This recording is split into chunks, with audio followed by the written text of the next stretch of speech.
Remember to subscribe and hit the notification button to keep up to date with our latest videos.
Welcome to the Suzuki Forsa.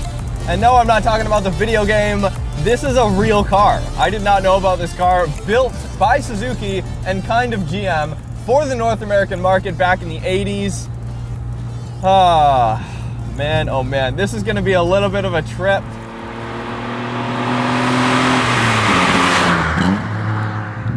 So, originally designed by GM, it was later sold to Suzuki for the North American market, right? And then they kind of developed it from there, and this is what you get. A really cool looking, very Japanese looking, tiny hatchback. So it's got a 1-liter, 3-cylinder turbocharged engine in the front wheel drive.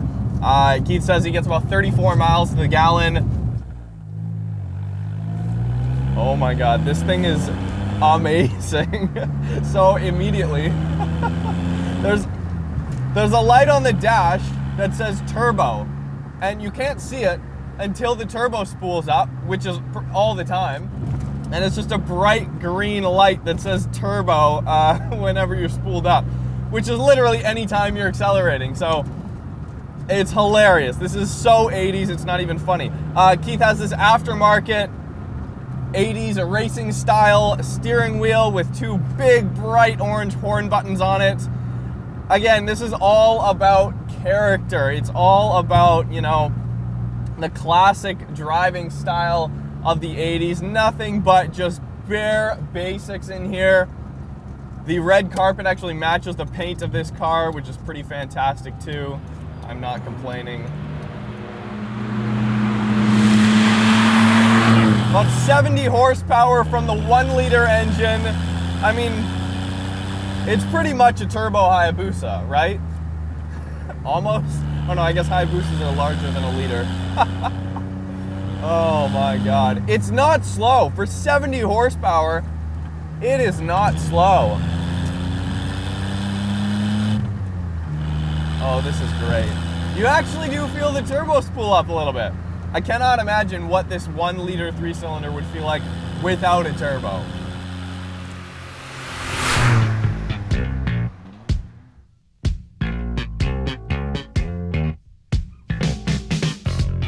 My name is Keith Measures, and I have a 1987 Suzuki Forsa Turbo. I mean, you last saw me with my 77 Celica, but it's off the road right now, and I got this for free, so it kind of makes sense. I was cat sitting for a friend, and a couple blocks away, I spotted this sitting in someone's yard, covered in green moss, and looked like it hadn't moved in 20 years. I left a note on the guy's door. He called me back. He's a lovely old man named Tom. He loved the car. He loved that somebody was excited about it, and he gave it to me.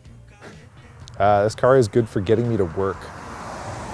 What are the plans? The plans are to use it as a driver and daily it, and maybe lower it more again, and maybe fix the exhaust in the back, because it's currently held on with a bungee cord.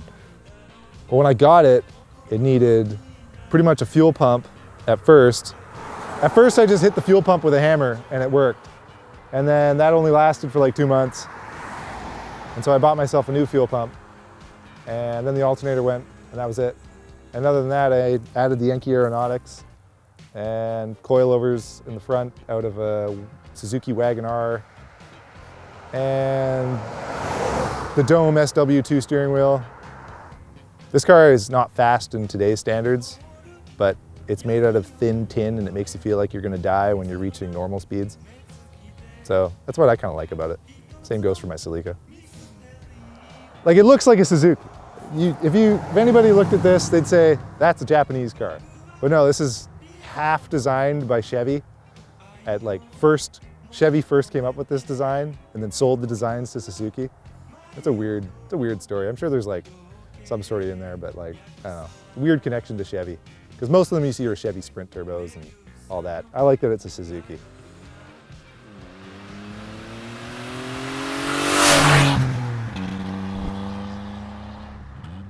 The best part about meeting up with Keith and driving around with Keith, honestly, is that like he embodies the old school JDM culture better than I think anyone I've met in Vancouver. And he's got all of these Japanese cassettes, just random, like what is this? The Heartbeat Express Memorial album.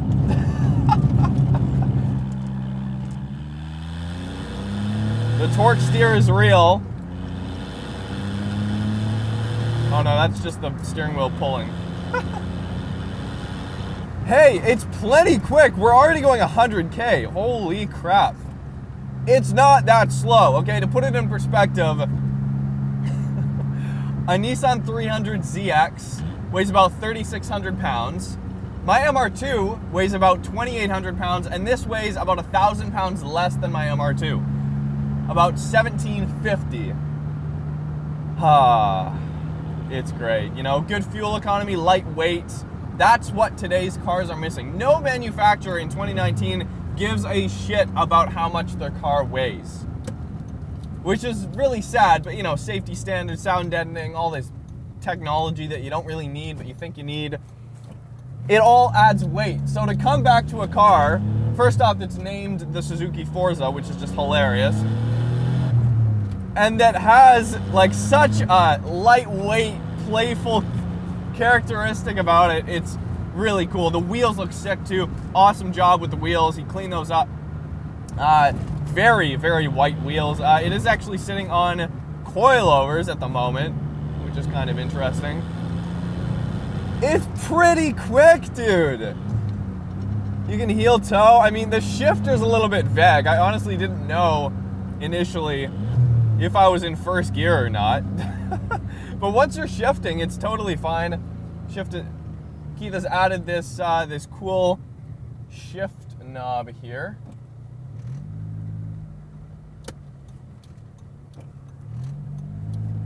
It's a very hard click when you do your turn signals, though. Revs to 6,500 RPM. The same cannot be said about mid-80s Mustangs, so that's a good thing.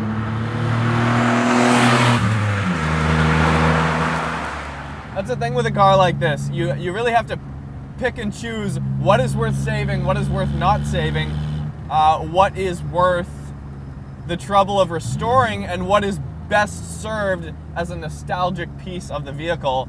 And Keith and I were talking about the paint as being one of those factors, right? It's kind of faded. Well, it's very faded, to be honest. But that's part of it's part of the car, you know? Turbo. That's it, that bright green turbo light coming on. And it's a 5-speed too. I mean, this is like a performance car. I mean, in quotes. You can put a boost controller on it. There you go. You got your JDM performance car. You've tuned it. You're in the culture now. Yeah, but it's got totally a ton of room in here. Plenty of room for the pedals. I was honestly worried that I'd have to like take off my shoes or something. The pedals are, you know, too close together, but not at all. It's an 80s car, so right on center, there's definitely like a little bit of play. Not much though, probably less than my MR2, if I'm actually being honest with myself right now.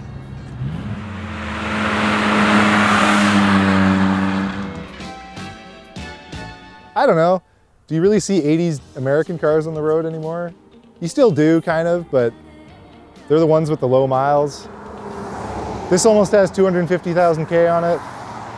Still runs like a top. It was sitting for like 11 years or something. Still runs like a top. Didn't take anything to get it going. I don't think there's a lot of American cars that you could do that with, but I kind of built this car as like something like, I know it wasn't really available in Japan for that long, but I built it as a car that like in the mid 90s or like late 80s or something, some sort of 80s Japanese school student would buy and try to pick up chicks with and try to make cool. And so I got some plans eventually. I got like fog lights I want to put on it, and I want to get some like fender spoilers for it. I always want to make it sort of that 80s Japanese aesthetic more so, but I'm getting there. And yeah, the pipes come into that. My friend took stainless steel handrail piping that he was using at work, and we just made some stupid shotgun pipes for it. I put it on because the exhaust that was there was like the only real rusted off piece of the exhaust, and it fell off. So I replaced it with something I consider cool. Nobody is passionate about these cars. There's good like local support. I've been surprised to find like a lot of people on the internet with like passionate about these cars, except their website got taken down, so that's too bad.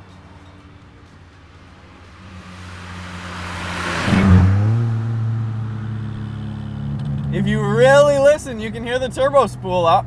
It's very quiet. I literally could not find it in the engine bay. You can't find the turbo. I don't know where it is. Well, I know where it is, but it's hiding for sure. Right from 2,000 RPM, you've got all the torque this engine will ever make. Yeah, that's definitely power on understeer there. Oh, this is good fun, man. And I love the way this car looks. The front end of this car is so classic JDM, Japanese. A lot of people think this is an import. Like, people will come up to Keith and think this is a JDM import of some kind. But no, this was served for the North American market. But that like offset air intake there really gives, it's got a really cool vibe about it on the outside. And those white wheels, the 3-spoke wheels, make the look. They finish the 80s look of this car. Keith did say that the tires are pretty hard to find for this thing. It's got 14-inch wheels. Just really fun, you know, it's a fun car. This is Keith's daily, and I appreciate people like Keith that aren't the norm, you know. A lot of people that aren't car enthusiasts will look at this car, and even people that are car enthusiasts will look at this car and be like, what are you doing? Like, I would never want to own that. But that's part of the charm. You can get these for next to nothing if you can find one, and cars similar to this, but the amount of fun per dollar is probably higher than this, than a lot of brand new cars that cost like 40 or 50 grand. It's all about the driving experience. It's pretty comfortable too. These seats are, I mean, the seats are not comfortable. The suspension's pretty good though. Keith, you've done a pretty good job with the suspension. The seats are pretty terrible though. Yeah, you just can't power out too early, otherwise you do get a lot of understeer. But it puts the power down. I mean, you would expect with 70 horsepower, but this thing is a riot. Keith, you've done well, my friend. You have done well. No power steering. Oh man, I really want one of these.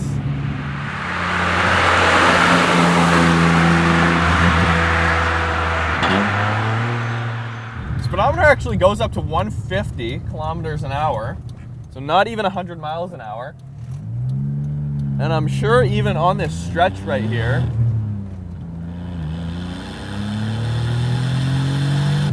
$70, 100 kilometers an hour. See what I mean, you guys?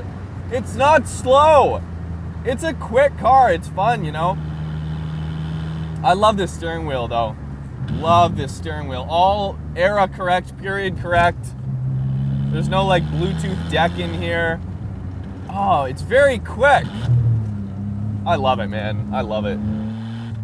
so small. It's kind of like the American equivalent of a K car for this time period, you know.